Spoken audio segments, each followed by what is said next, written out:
Greetings, class, 7th and 8th. We are going to talk about idioms today.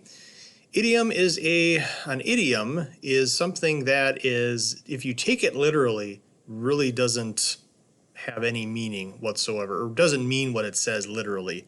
But through usage in the English language, we get the hang of what exactly some of these idioms mean.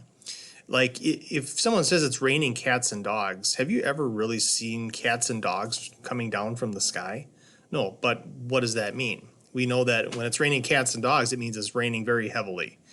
And so just from our experience, we figure out what the meanings of these idioms are. There's a list of the most common idioms.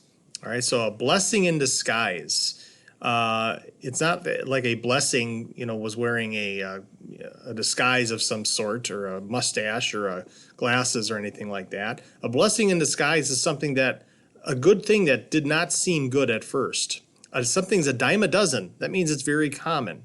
But if you take the literal meaning of a dime and dozen, it doesn't seem to make sense. Beat around the bush. Don't beat around the bush. In other words, come right out with it. Better late than never. It's better to arrive late than not to come at all. Bite the bullet. Does it really literally mean that you're supposed to bite on a bullet? No, it means to get something over with because it's inevitable. Just bite the bullet. In show business, sometimes they'll say, break a leg. Now, that doesn't sound like a very nice thing to wish somebody, that their leg gets broken, but really it means good luck, break a leg. And who knows where a lot of these started, but an idiom is a phrase that has a special meaning as a whole. All right, and the meaning of an idiom is different from the meaning of its separate words. Your lesson on idioms is in the packet. It's not in your textbook. All right, so this is the actual lesson on it. So we use the examples of raining cats and dogs. That's an example of an idiom. We won by the skin of our teeth. You don't have any skin on your teeth, right? But what does that mean? It means that we won very closely, right? It was not by a lot. It was if you had skin on your teeth, I suppose it'd be really thin, but you don't. So, and again, idiom, different from the meaning of its separate words. So sometimes the context of an idiom makes its meaning clear.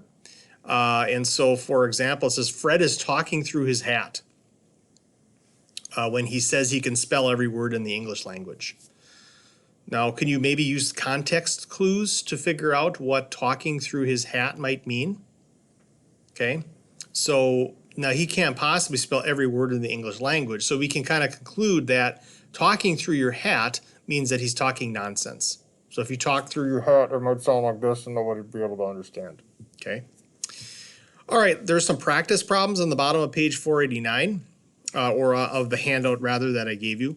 The directions say write a word or a phrase from the box of words to replace each underlined idiom.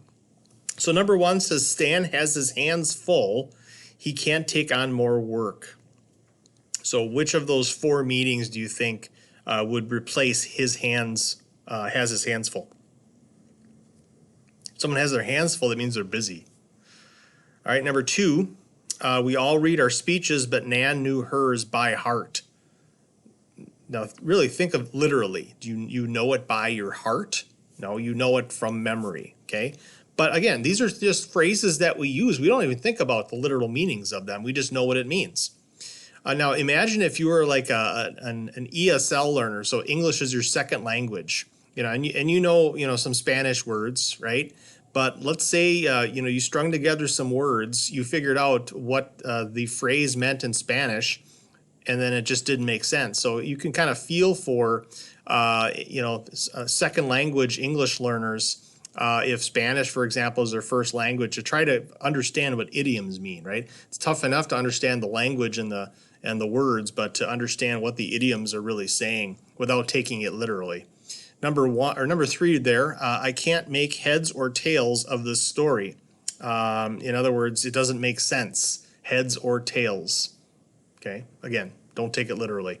Number 4, Ted is in clover. He has a new house and a new car. In clover, well, based on the context there, and especially the sentence after it, we can kind of conclude that it means that he was living well. All right, so that is your lesson on idioms. You have also a worksheet in the packet. And the worksheet in the packet looks like this. Okay, and this is the assignment that is due for Monday. All right, we'll see you tomorrow.